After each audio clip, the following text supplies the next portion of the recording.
Come back, be with me. I just wanna behold you. Time to say goodbye to your love again.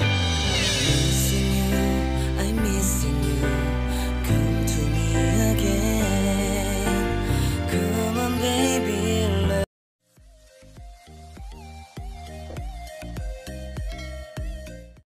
Update, Paolo Avellino and Kim Cho. Huli na naman si Pao. May pa-update si Paolo Avellino. Ayan. Makikita yan guys sa IG story ni Pao kung saan ay nasa kagubatan pero ito ay nasa part ng Batangas. Kasi nga, ayon sa karamihan, una na rin nag-post si Kim sa kanyang IG story about kay Padre Pio kasi nga ay Padre Pio Day ngayon. So, ayan, nagsimba nga raw ang Kim Pao sa Batangas magkasama. Wow!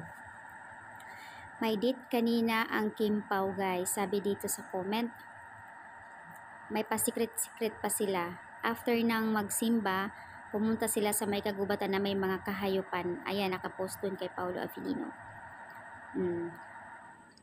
Sa Padre Pio, simbahan sa Batangas, Santo Tomas. Fest of Padre Pio, nagsimba ang Kim Pao kanina. Namataan ng isang netizens. Ayan, na nagsimba ang Kim Pao. Hindi lang sila malapitan dahil may mga friends sila at naka-face mask. Wow. Nakakatuwa lang yung Kim Pao nang makita namin. Sobrang saya. Hindi nila alam na andoon din yung mga fans nila. So baka yun na nga yung pinost ni Pao kanina sa kanyang IG story. Wow, grabe naman kayo Kim Pao, nakakatuwa.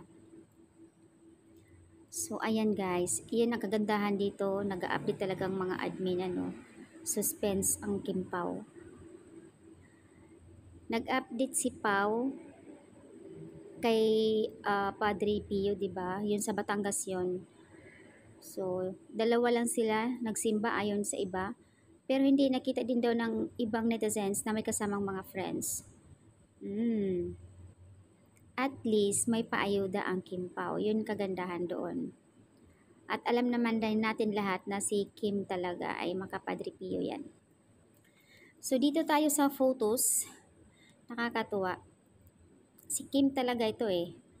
Ayan. Galing kay username Roger. Ayan, nakuha nan si Pao ng video.